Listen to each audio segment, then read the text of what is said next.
Race number 5, we're up into Class 2 company already. 1,800 metres the trip here, headed by Rocketeer. One place in the Sarside Ladies Purse, back into Class 2 company. Donoso gets the blinkers on for the first time. Sacred Elixir just his second start behind Marvel Tribe on debut. Prawn Barber behind Gold Mount, as was Supreme Profits last time out. Happy Baby goes up in class, last start winner at Happy Valley. And we're down to Circuit Hassler, goes up in class. He was beaten favourite behind Gorgeous King last time. Potential pace slow. It's a long run down that back stretch. Look, Friends of Ka Ying possibly going forward, sitting on the outside of Prawn Barbar. There's quite a few options here. Happy Baby's drawn low. Circuit Hassler's drawn low as well. He might try and kick up. You just wonder whether if they really crawl, Supreme Profit, who's a noted mid-race mover, might take off and whip around them and get them rolling. So this is a hard speed map to get accurate, I think. It'll be a tactical battle for me. Two of the leading chances here, well, been working together. That's Prawn Barber. Now, Donoso's got blinkers on for the first time, so interesting they're putting that gear change on him. Both going quietly, but since they worked together, I thought it was worth showing.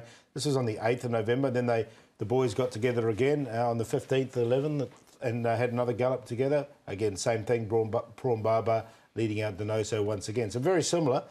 Both horses have been working together, both been going well enough as well. Rickfield, now he can pull a little bit in his races, but I thought his last run wasn't too bad.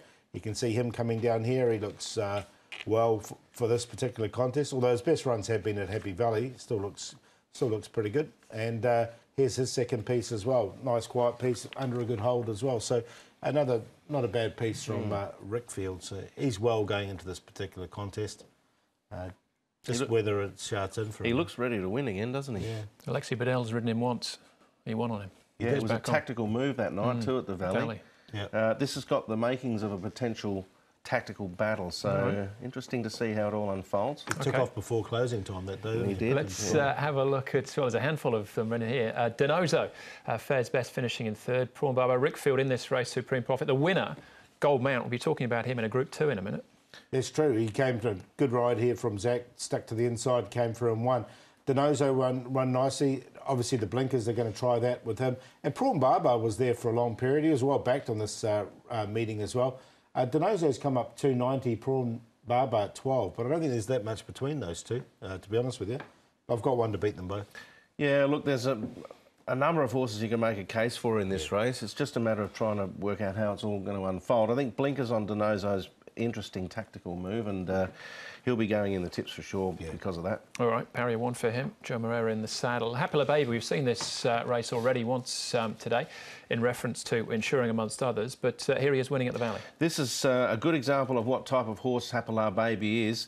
You can see here he hasn't gone around a horse at all, Zach Purton, and he just gradually builds the revs on Happy Baby. However, having said that, the revs were pretty high right throughout the race. They broke the track record at 2,200 metres on this occasion at the Valley. That was Ensuring running second, and he's given a good chance earlier on in the day. So he's capable, Happy Baby, but he's got to stay balanced and have everything go his way. Yeah, he can throw the towel in, can't he? He's a little bit inconsistent, but shows what he has got ability. That shows what he's got. A tactical battle will go against him, where they go slow and then they quicken very sharply when something makes a move, because he's gangly and takes a while to get going. A solid run all the way is good for him. And Zach jumps off, doesn't he? Sticks with Sacred Elixir. Yeah, which is not a surprise. Neil Callan will be on board Happy Baby. But, speaking of Zach and Sacred Elixir, let's get his thoughts now. Zach, Sacred Elixir, were you happy with the way that he finished off first up? Yeah, I thought it wasn't quite a pass mark. I was probably a little bit disappointed in his effort in the end. You know, he had a good gate. He just didn't do anything right, you know. He never travelled. He was on the wrong legs. He just sort of seemed to float along, so he needs to do better than that. Was the race run to suit, though? Yeah, well, the speed was on. He didn't cover any ground. He was able to follow the fence. He had plenty of room, but he never travelled, never tracked up, and didn't do what we would have liked him to do. But stepping up in distance hopefully enables him to travel a little bit better, and if that's the case, hopefully he can hit the line better than what he did. How much more is there to come to from a fitness point of view? Yeah, I think there's a bit. You know, he's quite soft, and you know, he's just going through the motions a bit at the moment. So I think he can come on a bit. How do you measure him up against other horses in that race, the likes of Donoso, Circuit Hassler, Happy Baby, or horses that you've had a bit to do with in the past? Yeah, there was a couple of nice horses in there, but, you know, they're a lot more switched on than what he is at the moment. I've no doubt he's got the ability to be able to match them, but whether he's going to go out and apply himself. All right, so a few positives in there, but plenty more to come as far as Sacred Elixir is concerned. Yeah, look, the Kiwis learn pretty quick. He's a Group 1 winner. I'm not too worried about him at all. I think he's going to win. On top? Yeah. How ironic that's coming from a Kiwi. Yeah. So we've got him on top, Sacred Elixir.